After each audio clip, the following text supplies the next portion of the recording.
Niñas mías, mis collares de jade, mis plumas de quetzal, tengo que contarles una historia muy quedito. Aquí, solas nosotras, sin que nadie nos escuche, sin que nadie nos vea. No es a mí a quien corresponde hablarles, sino a su padre, su señor. Pero él ha partido antes junto a Tonatiuh. Él no enfermó, no le salieron pústulas, no como otros se fue al Mictlán. Murió peleando, en esa guerra grande contra los falsos hombres venado, esos que brillaban reflejando el sol. Los teúles sangrientos derrumbaron nuestros templos, quemaron nuestras casas, mataron a nuestros hombres, tomaron los cuerpos de sus mujeres, no su orgullo, no su alma. Sembraron cruces de madera por otros lados, nos mojaron la cabeza y nos dieron otro nombre, con su hablar áspero como el frotar de dos piedras. Y a mí, Okikao Mextli, luna recién salida, me llamaron María de las Mercedes. Yo no podía repetir mi nuevo nombre, lleno de ese ruido como el gruñir de un ocelote. ¿Metzetles? No, decía. Mextli. India estúpida, decían. Y yo callaba. Inclinaba la cabeza. Esperaba. Mextli había sido la mujer de Oekatzaku, su padre. Un cuacchic mexica, guerrero valiente, hábil con la clava, ojos con la negrura de una noche sin luna, de piel dura, con color de tierra seca, de olor a copal y leña quemada, de textura lisa y tersa. Cuando su jade encendido hendía mi cuerpo, despacio, sin lucha, me miraba profundo, me llamaba su chachihuite y sonreía. Yo veía sus dientes como granos de maíz blanco, sus manos acariciaban mi cara, cubrían mis pechos, que como palomas se hinchaban para recibirlo. Me humedecía, y así brotaron ustedes de él y de mí. Como una rama brota de otra rama, de sus entrañas también brotaron. Yo las llevé un tiempo dentro del cuerpo, luego fueron. Pero eso fue hace mucho tiempo, cuando el mundo estaba en orden. Ustedes apenas pueden recordar, mis niñitas, mis cuentas de oro, los incendios, los gritos, los llantos, el hambre, su hambre que quise saciar con los pechos secos, su sed que bañé con lágrimas, el olor acre de los muertos. Desde que ellos llegaron, desde que los vi pasar, lustrosos, pálidos con pelos en toda la cara, sentí como si un pinahuitztli hubiera entrado en la casa. Corrí a cubrirlas a ustedes, a cerrarles los ojos para que la muerte no las viera, para que no me las arrancara. Desde entonces oí que mi señor Oekatzaku moriría. Sentí un vacío en mis entrañas. Intuí que pronto él no iba a estar más en esta tierra, que no las vería crecer como milpas, que no les diría un día como hoy, después de su primera sangre, lo que habrían de hacer, como tortolitas esculpidas y labradas de noble estirpe. Él les hubiera mandado que se levantaran de noche, que de noche barrieran la casa, que rezaran a Yowal y a Hecatl, que debían lavarse bien y lavar su ropa, que era el momento de aprender a usar el metatl, para que pudieran vivir honradas hasta que algún joven guerrero se prendara de sus negras trenzas, de su andar cadencioso. Pero hoy, mis niñas, mis primogénitas, tan iguales como el reflejo una de otra en el arroyo, tan valiosas como zafiros finos, que cuando nacieron y vinieron a este lugar de llantos, de tristeza, cuando enterramos sus ombligos, Muchos fueron a verlas, a presentar su padre, y a mí su doble respeto por tan grande ventura repetida. Hoy debe hablarles Metzli solita, decirles que se anden con cuidado, que bajen la mirada, que no anden por la calle, que no tiñan su piel con axín, pero sobre todo, que no se acerquen a los teúles, a esos hombres mentirosos, a esos hombres crueles, que no las miren, no vayan a hacer que las codicien, que las quieran como suyas. Mis flores de chalchihuite oscuro, no se mezclen, conserven limpio su linaje. Miren que ustedes no se hicieron ni se formaron solas. Yo y su padre tuvimos este cuidado. Hijas muy amadas, palomitas. Cuando los blancos llegaron, dijeron que venían amigos.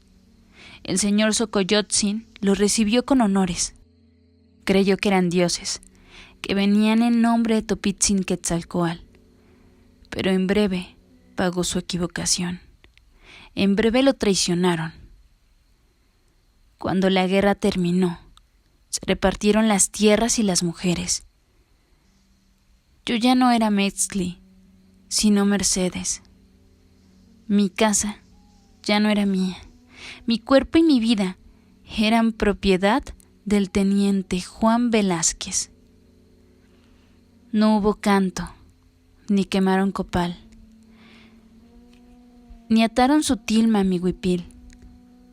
Tampoco era el hermano de mi marido muerto.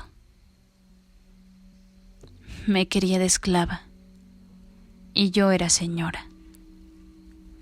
Pensé que me desollaría para entregarme a Xipetotec, que me sacaría el corazón, que me ataría a una cruz como a uno de sus dioses. Quedé tranquila.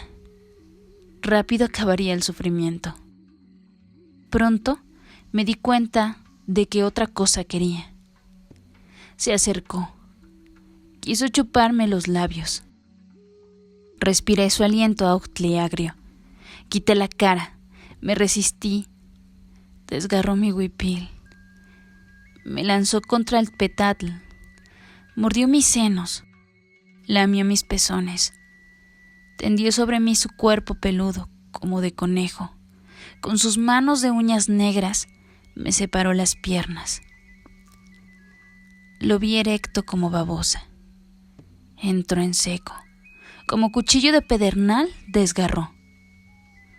Retuvo en lo alto mis muñecas. Entraba y salía, como subido a su animal. Pero yo no era un caballo. Era Metzli. Grité, le clavé los colmillos hasta sentir su sangre salada y espesa, sangre de hombre. Entonces, no era un dios. Resopló en mis orejas y se quedó quieto unos instantes. Se retiró dejándome empapada en mi sangre, con la suya en la boca. Volvió a golpearme gritándome cosas en su idioma. No entendí. Me quedé tendida. Todo se ennegreció. Me ahogaba en sangre. Sangre de mi nariz, de mi boca, de su cuello, de mis entrañas. Sangre inútil. Sangre estéril. A los pocos días, supe que estaba preñada. Esperé a que anocheciera. Vigilé sus pasos y los de los soldados a sus órdenes. Las tomé a ustedes en brazos y salí. Caminé tan rápido como me lo permitía su peso y mi desgano. Caminé de día, caminé de noche, sin destino. Solo quería alejarme, alejarlas. Ustedes lloraban de hambre, de sed. Les daba pastito del camino. Caminé hasta llegar aquí, donde nadie nos conociera, donde él no nos pudiera hallar. Todo estaba muy revuelto por la guerra. Todos andaban como borrachos, como si hubieran bebido mucho octli. No hicieron preguntas. Mi vientre se abultaba día a día. Esta vez no hubo partera, ni preparación. No hubo temazcali. Cuando llegó el momento, corrí al campo. Quise cerrar las piernas, que no naciera, que se muriera dentro, que me matara. Quise convertirme en Mochihuaquetzahue, morir pariendo para reunirme con Oecatzacu, cerca de Tonatiuh. Cuando al mediodía se juntan los guerreros muertos en batalla y las mujeres que mueren de parto para cantar la gloria del sol. Pero la criatura fue más fuerte, como aquel que me la hizo, y salió. Cuando lo vi rosado, blancuzco, lleno de sangre, recordé mi miedo. No lo pensé. Até el cordón que pendía de su ombligo alrededor de su cuello y apreté, como hubiera deseado apretar el cuello de ese hombre con olor a ipatl, que me montó, que tomó mi cuerpo, mis posesiones, la vida de Oecatzacu. Apreté. Nunca estuvo vivo, nunca lloró, quedó inerte sobre el suelo junto a mí. Rasqué la tierra con las uñas y allí lo eché. Enterré al Yahuitequigua, al mal agüero. Aquí crecieron como campesinas mis niñas, mis piedras preciosas, alejadas de la náhuac, de la casa de sus ancestros, de su estirpe. Acepté en cada una a un hombre de su raza, puro, limpio. No importa que no sea noble, que no sea rico. Multiplíquense. Recuerden que son sagradas. Eternicen su nobleza, mis gotitas de oro, que algún día caerá el quinto sol. Este cuento fue extraído del libro Mujeres Transgresoras de Teresa Day. Si te gustó el video, suscríbete. Nos apoyarías para seguir haciendo más videos así.